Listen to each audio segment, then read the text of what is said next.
बहुत बहुत स्वागत है बच्चों माध्यमिक शिक्षा विभाग के इस ऑनलाइन शिक्षण व्यवस्था में। मैं मिथिलेश कुमार निषाद, लेक्चरर फिजिक्स, राजकीय जुबली इंटर कॉलेज गोरखपुर से आज आपके लिए कक्षा 11 के भौतिक विज्ञान विषय के साथ उपस्थित हुआ हूँ। आज का जो हमारा कॉन्सेप्ट है उसका नाम सरल रेखा में गति है और आज मैं इसका 5वां भाग आपके लिए लेकर आया।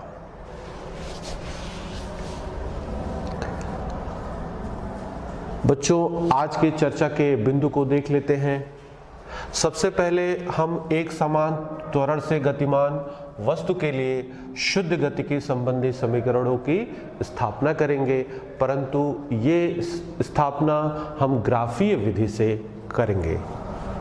उसके बाद मुक्त पतन के बारे में बात होगी और इसके लिए ग्राफी निरूपण की भी मुक्त पतन के लिए ग्राफी निरूपण भी किया जाएगा और कुछ क्वेश्चंस किए जाएंगे और अंत में गृह कार्य दिया जाएगा।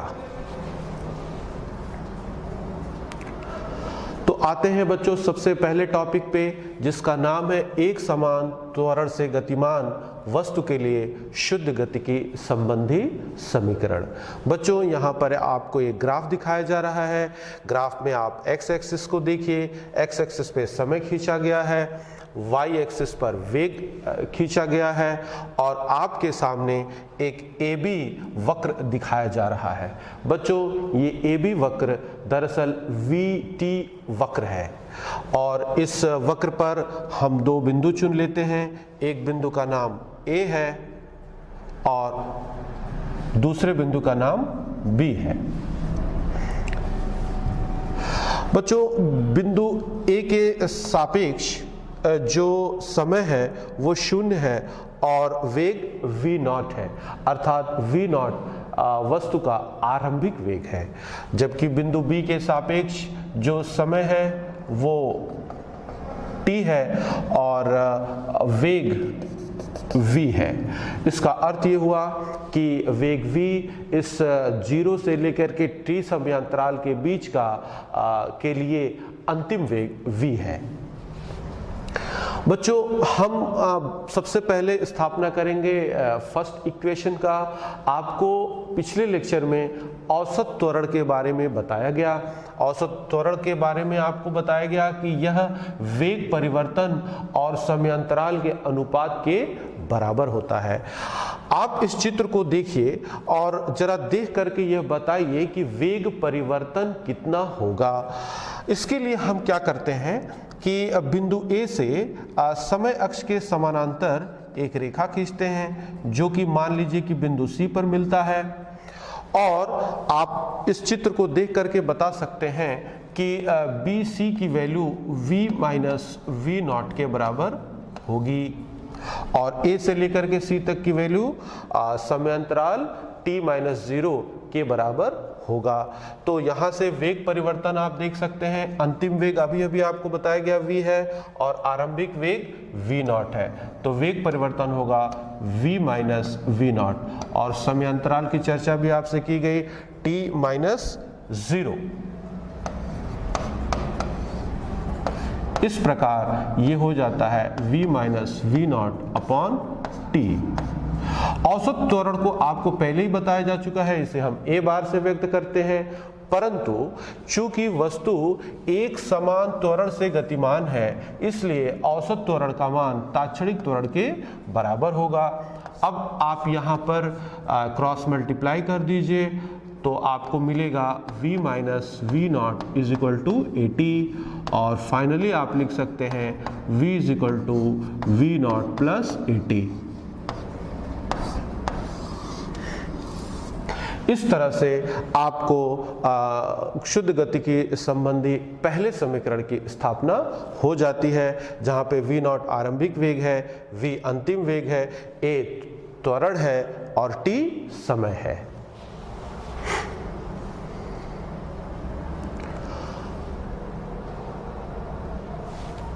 अब हम आते हैं बच्चों सेकेंड इक्वेशन के लिए आपको वही ग्राफ हम लोगों को यूज करना है। देखिए ये समय अक्ष है, ये वेग अक्ष है और ये आपका वक्र ए बी है जिसकी अभी भी चर्चा हमने किया। वक्र के बिंदु ए के सापेक्ष समय 0 है, वेग v नॉट है। वक्र के बिंदु बी के सापेक्ष वेग v है तथा समय t है। और आपको एक कॉन्सेप्ट पिछले लेक्चर में बताया गया था कि vt वक्र और समय अक्ष के बीच घिरे हुए क्षेत्रफल को वस्तु के विस्थापन के रूप में व्यक्त किया जाता है। हम इसी कॉन्सेप्ट का इस्तेमाल सेकेंड इक्वेशन को डिराइव करने के लिए करेंगे।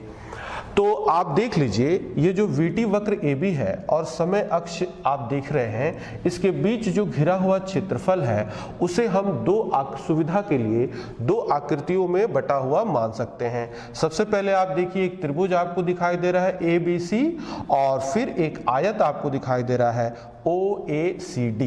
तो यदि हम vt वक्र और समय अक्ष के बीच का क्षेत्रफल निकालना चाहें, कुल क्षेत्रफल निकालना चाहें, तो हमें त्रिभुज का क्षेत्रफल ज्ञात करना होगा, फिर उसके बाद आयत का क्षेत्रफल ज्ञात करना होगा और दोनों क्षेत्रफलों को हम जोड़ देंगे। जैसे ही हम क्षेत्रफल को जोड़ेंगे यह जोड़ ही वस्तु के विस्थापन को व्यक्त करेगा। आइए देखते हैं। तो vt वक्र एवं समय अक्ष के बीच घिरा हुआ क्षेत्रफल त्रिभुज ABC का क्षेत्रफल प्लस आयत OACD का क्षेत्रफल। अब जरा त्रिभुज ABC का क्षेत्रफल देख लेते हैं। त्रिभुज का क्षेत्रफल है आधार 1/2 आधार गुणे ऊंचाई। आधार आप देख सकते हैं बच्चों AC है और AC की वैल्यू t-0 अर्थात t के बराबर है और इस त्रिभुज की ऊंचाई है v नॉट। ये तो हो गया त्रिभुज का क्षेत्रफल। आयत का क्षेत्रफल देख लीजिए OA गुणे AC। OA की वैल्यू आप देख सकते हैं v नॉट के बराबर है और AC की वैल्यू t के बराबर है और ये जो घिरा हुआ क्षेत्रफल है ये वस्तु के विस्थापन x के बराबर है और हमने यहाँ पर वस्तु के विस्थापन को x माना है। अब इसे बच्चों सॉल्व करते हैं। यहाँ पर सॉल्व करने से पहले हम इक्वेशन 1 का यूज करेंगे। इक्वेशन 1 में हमको अभी हमने निकाला है v नॉट प्लस AT। तो यहाँ से हम लिख सकते हैं v not is equal to AT। इसको हम ऊपर इक्वेशन में रखते हैं। यहाँ पे समीकरण नंबर 2 इसे मान लेते हैं। पुटिंग इन 2 तो देखिए ये इक्वेशन हो जाएगा x is equal to half into T. v minus we not की जगह ये AT रख देंगे plus v not into T. इसको थोड़ा सा रीअरेंज करते हैं। फाइनली ये हो जाएगा x is equal to v not T plus half AT square. और ये आप जो देख रहे हैं ये सेकेंड इक्वेशन है। इस सेकेंड इक्वेशन में आप देख लीजिए x विस्थापन है, v नॉट आरंभिक वेग है, t समय है और a त्वरण है।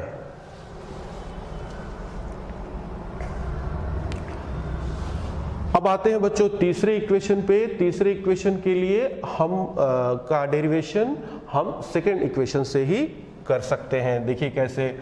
सेकेंड इक्वेशन हमारे पास है x is equal to v not T plus half AT square और इस सेकेंड इक्वेशन को हम इक्वेशन नंबर 3 मान लेते हैं। हमारे पास इक्वेशन नंबर 1 था v is equal to v naught plus AT। इस इक्वेशन से हम t की वैल्यू निकालते हैं फर्स्ट इक्वेशन से। तो t की वैल्यू हो जाएगी v minus v not upon a और इसे पुटिंग इन 3 और इसे इक्वेशन नंबर 3 में रख देते हैं। तो आइए देखिए क्या होगा। x is equal to v not T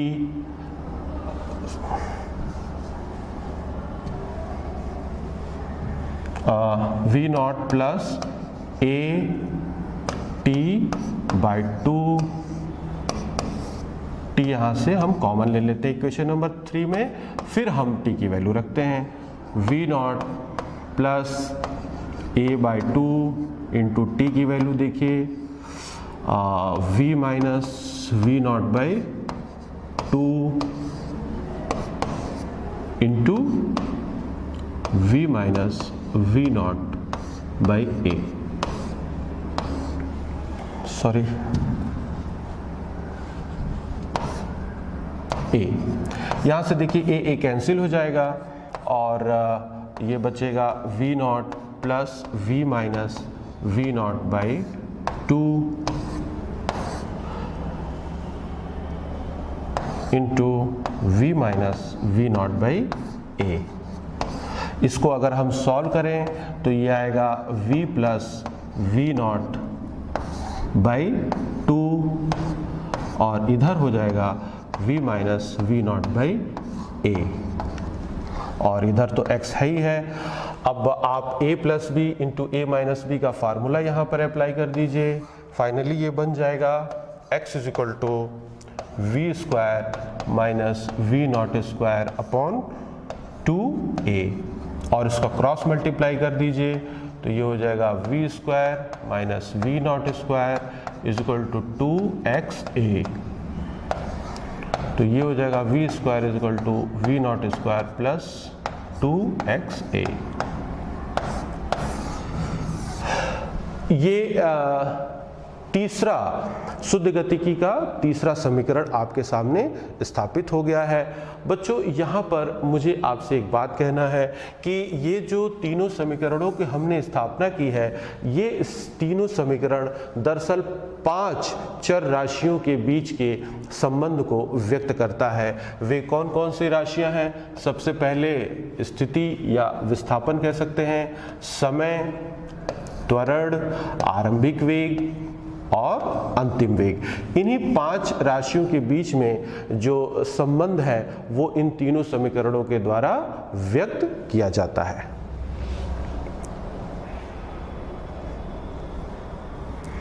अब हम जरा सा यहाँ पर हमने एक एजम्पशन लिया था।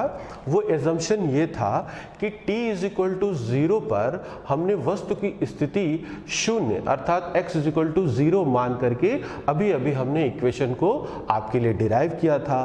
तो इसलिए जो x था वो वस्तु के विस्थापन के बराबर भी था। लेकिन अगर उपरोक्त समीकरण में t इज इक्वल टू 0 पर वस्तु की स्थिति मूल बिंदु अर्थात x इज इक्वल टू 0 के लिए तो हमने डिराइव किया है, परंतु अगर ऐसा ना हो, t इज इक्वल टू 0 पर वस्तु की स्थिति मूल बिंदु पर न हो बल्कि वस्तु की स्थिति x नॉट हो, तो क्या करेंगे?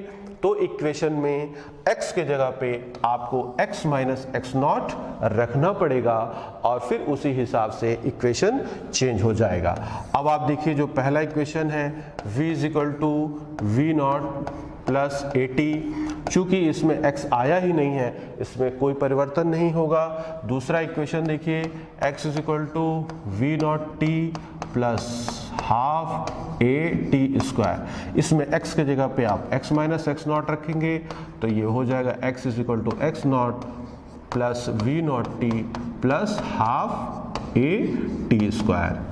तीसरा इक्वेशन देख लीजिए v square is equal to v naught square plus 2ax, इसमें v square is equal to v naught square plus 2ax minus x naught रख देंगे। बच्चों एक बार फिर मैं आपको बताना चाह रहा हूं कि यदि t इज इक्वल टू 0 पर वस्तु की स्थिति x इज इक्वल टू 0 आप मान लेते हैं तो आपको यह कार्य करने की जरूरत नहीं है, परंतु यदि t इज इक्वल टू 0 पर वस्तु की स्थिति x नॉट मान लेते हैं, मान लीजिए अगर ऐसा है तो आपको यह करने की आवश्यकता है।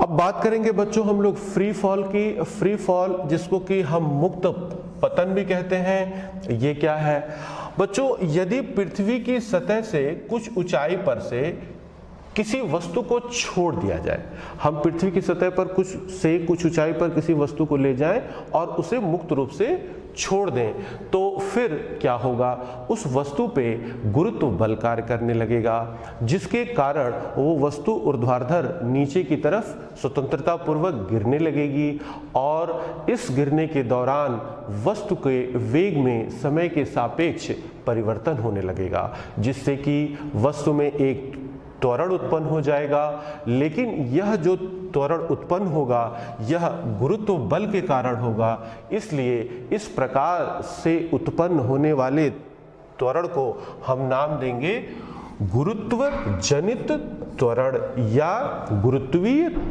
त्वरण, या इसे एक्सेलरेशन ड्यू टू ग्रेविटी भी कहा जाता है। इसे हम स्मॉल जी से व्यक्त करते हैं। बच्चों एक बात इसमें और देखिए कि यदि वस्तु जब स्वतंत्रता पूर्वक गिर रही हो, उसके माध्यम में अगर कोई वायु रेजिस्टेंस, एयर रेजिस्टेंस, वायु का प्रतिरोध नगण्य मान लें, तो वस्तु के पतन को मुक्त पतन कहा जा सकता है। यदि गिरती हुई वस्तु द्वारा चली गई दूरी पृथ्वी की त्रिज्या की तुलना में बहुत कम है, पृथ्वी की त्रिज्या आप जानते हैं बच्चों 6400 किलोमीटर है। यदि कोई वस्तु किसी ऊंचाई से गिराई जाए, वस्तु के द्वारा जो गिरने के दौरान जो चली दूरी है वो पृथ्वी की त्रिज्या की तुलना में कम हो, तो आप स्मॉल जी के मान को स्थिर अर्थात 9.8 मीटर पर सेकेंड स्क्वायर ले सकते हैं। और अब आपने देखा कि मुक्त पतन के दौरान जो वस्तु का त्वरण है वो जी के बराबर होता है, अर्थात ये एक समान त्वरण से गतिमान वस्तु के लिए एक उदाहरण के लिए भी कार्य करता है। तो अब तक हमने आपको जो शुद्ध गतिकी के समीकरण बताए और मुक्त पतन बताया। बच्चों एक बात इसमें याद रखना है कि इसमें आपको जो त्वरण लेना है वस्तु का वो समय के सापेक्ष स्थिर रहेगा। दूसरी बात कि यह जो इक्वेशंस अभी हमने सॉल्व किए, अभी हमने डिराइव किए हैं, ये केवल सरल रेखीय गति के लिए ही हैं।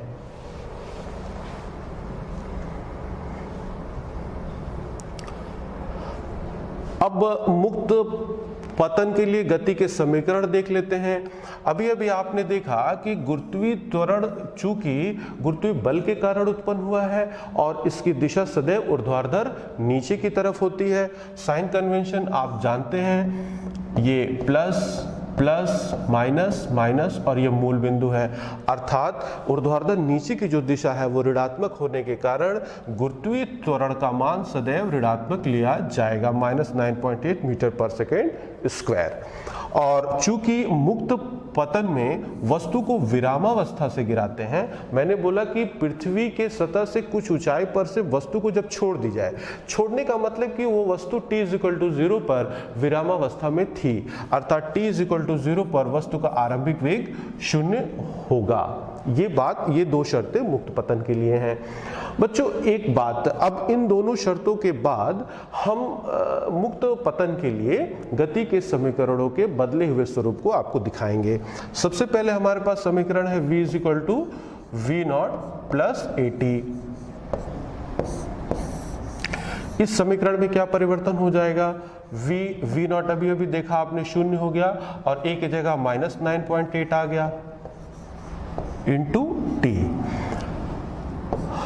और ये यूनिट होगा मीटर पर सेकेंड। इस प्रकार आप देख रहे हैं कि जब भी वस्तु फ्रीली फॉल करता है तो उसका वेग समय के सापेक्ष जिस प्रकार से परिवर्तित होता है वो इक्वेशन आपको यहाँ पे दिखाया जा रहा है।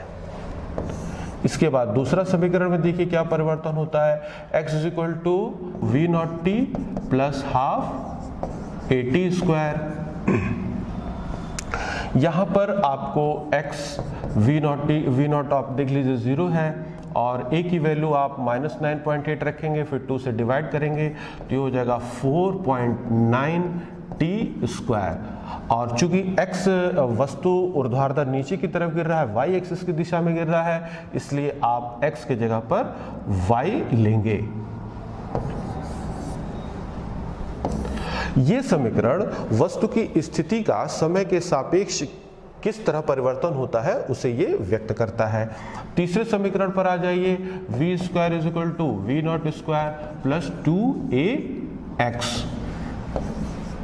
v नॉट की वैल्यू 0 है, ये आपको पहले बताया गया, और 2a की वैल्यू -9.8 है, तो ये हो जाएगा 19.6 इंटू वाई। एक्स की जगह हम वाई ले लेंगे क्योंकि वस्तु ऊर्ध्वाधर दिशा में गति कर रही है। इस प्रकार से मुक्त पतन के लिए गति के तीनों समीकरणों की स्थापना हो जाती है।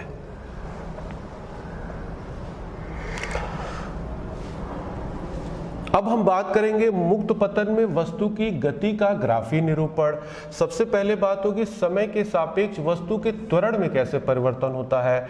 अभी अभी हम लोगों ने देखा कि जब वस्तु मुक्त पतन करती है तो उसका त्वरण -9.8 मीटर पर सेकंड स्क्वायर होता है। इस समीकरण को देख करके आप बता सकते हैं कि यह त्वरण समय पर निर्भर नहीं कर रहा है। तो अब ये देखिए एक्स एक्सिस है, एक्स एक्सिस पर समय ड्रॉ किया गया है, वाई एक्सिस पर त्वरण ड्रॉ किया गया है। ये चूंकि वाई एक्सिस की ऋणात्मक दिशा है इसलिए यहाँ पर जो भी त्वरण खींचा जाएगा उसके ऋणात्मक मान ही यहाँ लिए जाएंगे। ये 5 है, ये 10 है, 10 मीटर पर सेकंड स्क्वायर है। ठीक इसके ऊपर -9.8 मीटर पर सेकंड स्क्वायर होगा। आप देख लीजिए कि जब समय शून्य है तो त्वरण -9.8 है, 1 सेकंड पर भी -9.8 है, 2 सेकंड पर भी, 3 सेकंड पर भी, 4 पर भी, 5 पर भी, अर्थात इन सभी बिंदुओं को अगर हम मिला दें तो हमें एक ग्राफ प्राप्त होता है। ये ग्राफ, ये स्ट्रेट लाइन, ये वक्र आपको स्ट्रेट लाइन के रूप में मिल रहा है जो बताता है कि वस्तु के त्वरण में समय के सापेक्ष कोई परिवर्तन नहीं होता है।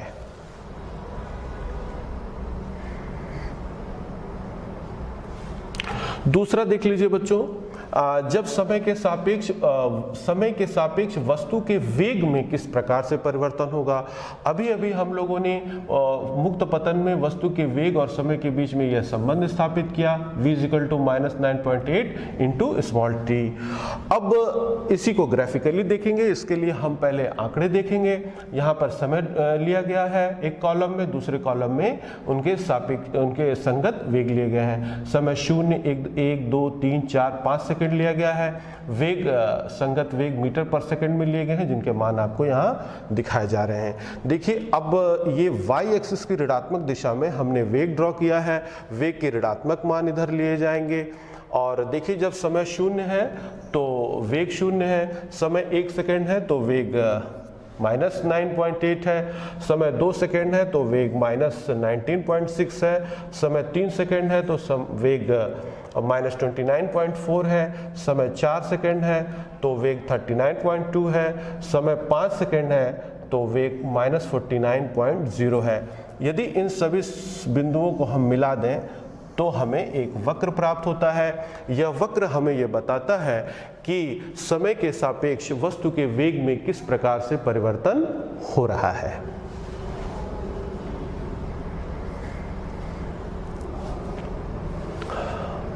समय के सापेक्ष वस्तु की स्थिति में परिवर्तन देखिए। वस्तु की स्थिति y = -4.9 इंटू टी स्क्वायर है। यहाँ पर एक कॉलम बना हुआ है, समय के विभिन्न मान लिए गए हैं, उनके संगत स्थितियां दर्शाई गई हैं, इन्हें हमें ग्राफ पे ड्रॉ करना है। समय 0 सेकंड, 1 सेकंड, 2, 3, 4 सेकंड है, उनके संगत स्थितियां आपको दिखाई जा रही हैं। ये एक्स एक्सिस है, एक्स एक्सिस पर आपने समय ड्रॉ किया हुआ है और वाई एक्सिस के ऋणात्मक दिशा में हम स्थितियों को ड्रॉ कर रहे हैं। सबसे पहले देखिए समय 0, स्थिति 0, समय 1 सेकंड, स्थिति -4.9 मीटर, समय 2 सेकंड, स्थिति -19.6 मीटर, समय 3 सेकंड, स्थिति -44.1 मीटर, समय 4 सेकंड, स्थिति -78.4 मीटर। अगर इन सभी बिंदुओं को हम मिलाएं तो इस प्रकार से हमें ग्राफ प्राप्त होता है। यह वक्र हमें बताता है कि समय के सापेक्ष वस्तु की स्थिति में किस प्रकार से परिवर्तन होता है। ये उस समय के लिए है जब वस्तु का मुक्त पतन हो रहा हो। आते हैं बच्चों एक न्यूमेरिकल पे। न्यूमेरिकल ये है, किसी बहुमंजिली भवन की ऊपरी छत से कोई गेंद 20 मीटर पर सेकंड के वेग से ऊपर की ओर ऊर्ध्वाधर दिशा में फेंकी गई है। जिस बिंदु से गेंद फेंकी गई है धरती से उसकी ऊंचाई 25 मीटर है। पहला, गेंद कितनी ऊपर जाएगी, ये पहला सवाल आपसे पूछा गया है। दूसरा सवाल, गेंद धरती से टकराने से पहले कितना समय लेगी। यहाँ पर जो g का मान है वो सुविधा के लिए 10 मीटर पर सेकंड स्क्वायर लिया गया है। आइए इस सवाल को सॉल्व करते हैं।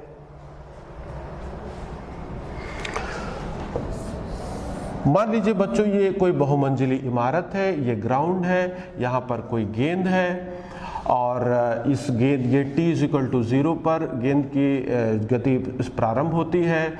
इस छत की जो स्थिति हम इसे मूल बिंदु मान लेते हैं, y=0 यहाँ पर मान लेते हैं। और ये आप देखिए तो ये चूंकि वस्तु y एक्सिस की दिशा में गति कर रही है और ये मूल बिंदु है, तो इसका अर्थ हुआ इसके ऊपर, मूल बिंदु के ऊपर की दिशा धनात्मक होगी और मूल बिंदु के नीचे की दिशा ऋणात्मक होगी। यहाँ पर यह जो गेंद है ये ऊपर की दिशा में 20 मीटर पर सेकंड के वेग से फेंका जा रहा है और आपसे पूछ रहा है कि ये वस्तु कितनी ऊपर जाएगी। आप देखिए बच्चों कि ये वस्तु के वेग की दिशा ऊपर की तरफ है और वस्तु पर जो त्वरण लग रहा है वो g है जिसकी दिशा नीचे की तरफ है। आपको पिछले ही लेक्चर में बताया गया कि यदि वस्तु का वेग और त्वरण दोनों विपरीत दिशा में हो तो वस्तु की चाल उत्तरोत्तर घटने लगती है। तो जैसे जैसे वस्तु ऊपर जाएगी इसकी चाल घटने लगेगी। एक ऐसी स्थिति आएगी जब इसका वेग उच्चतम बिंदु पे 0 हो जाएगा, अर्थात यहाँ पर v=0 हो जाएगा। चूंकि t=0 पर वेग 20 मीटर पर सेकंड है इसलिए हम v0 को 20 मीटर पर सेकंड लेंगे। चूंकि ये ऊपर की तरफ है इसलिए हम धनात्मक लेंगे। अब चलिए हम इसे सॉल्व करते हैं। v²v0² प्लस 2ax, ये हमारे पास जनरल फार्मूला है। अंतिम वेग देख लीजिए 0 है, प्रारंभिक वेग 20 है, इसका स्क्वायर कर दीजिए। 2a की वैल्यू चूंकि गुरुत्वीय त्वरण नीचे की तरफ है जो कि y एक्स की ऋणात्मक दिशा में है तो ये हो जाएगा -10 और x की जगह पे हम y ले लेंगे। तो y को जब आप यहाँ से सॉल्व करेंगे तो ये हो जाएगा 400/20, तो ये आ जाएगा 20 मीटर। ये आपका पहला आंसर हो गया। इसका मतलब वस्तु छत से 20 मीटर, अधिक से अधिक 20 मीटर ऊपर जाएगी। इस प्रश्न का दूसरा हिस्सा भी आप देख लीजिए बच्चों। इस प्रश्न का दूसरा हिस्सा ये है कि फेंके जाने के कितने समय के पश्चात वस्तु ग्राउंड पर आकर के गिरेगी। मान लीजिए कि वस्तु जहां से फेंका जा रहा है वो प्रारंभिक बिंदु है, प्रारंभिक स्थिति, और जहां पर वस्तु जाकर के गिर रहा है वो अंतिम बिंदु है। अब इन बातों को आप ध्यान में रखिएगा। एक बात और ध्यान रखिए कि जो बहुमंजिली इमारत है इसकी ऊंचाई 25 मीटर है। हमारे पास इक्वेशन है y=v0t प्लस हाफ a_t², जहां पर y आपको बताया गया है विस्थापन है। तो विस्थापन का मतलब कि अंतिम स्थिति माइनस आरंभिक स्थिति। अंतिम स्थिति मूल बिंदु से 25 मीटर नीचे है, इसका मतलब कि अंतिम स्थिति -25 होगा। आरंभिक स्थिति तो मूल बिंदु ही है तो ये 0 हो जाएगा। v0 की वैल्यू 20 है into t plus half a की वैल्यू -10 है क्योंकि गुरुत्वीय त्वरण नीचे की तरफ कार्य कर रहा है और ये हो जाएगा t²। तो ये हो जाएगा -25 20t -5t², तो ये होगा -5t² प्लस 20t प्लस 25 = 0। और इसे फर्दर सॉल्व करेंगे तो ये हो जाएगा t² -5t -5 = 0। यहाँ पर आप लिख सकते हैं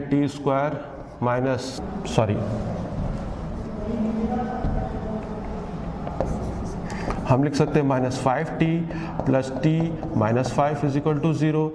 t t यहाँ से कॉमन ले लीजिए, t माइनस 5, यहाँ से 1 कॉमन ले लीजिए, t माइनस 5 को कॉमन ले लीजिए और ये हो जाएगा t plus 1 is equal to 0। एक बार जब t माइनस 5 को आप 0 करेंगे तो आप देख लीजिए, जब t माइनस 5 को आप 0 करेंगे तो t का वैल्यू 5 सेकेंड आ जाएगा और जब t प्लस 1 को 0 करेंगे तो t की वैल्यू -1 होगी जो कि अग्राह्य होगी। तो इस प्रकार से आप देख रहे हैं बच्चों कि वस्तु जिस स्थान से फेंकी गई है उस स्थान से 5 सेकेंड के बाद ग्राउंड पर जाकर के गिर जाएगी। अब आते हैं हम लोग गृह कार्य पे। देख लीजिए, गृह कार्य आपके सामने है। कोई खिलाड़ी है, इस गेंद को ऊपर की ओर आरंभिक चाल 29 मीटर पर सेकंड से फेंकता है।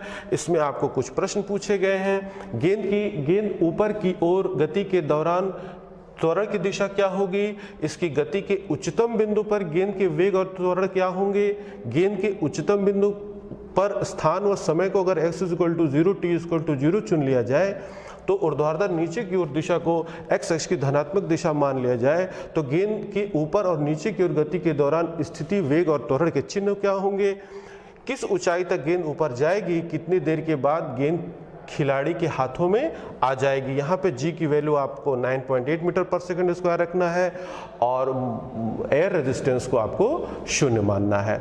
मुझे पूरा विश्वास है बच्चों कि इस न्यूमेरिकल पे बहुत सारे क्वेश्चन अभी पिछले सवाल में आपने देखा। मुझे पूरा विश्वास है कि आप इसे करने में सफल होंगे और आज के लेक्चर से आप लाभान्वित हुए होंगे। धन्यवाद।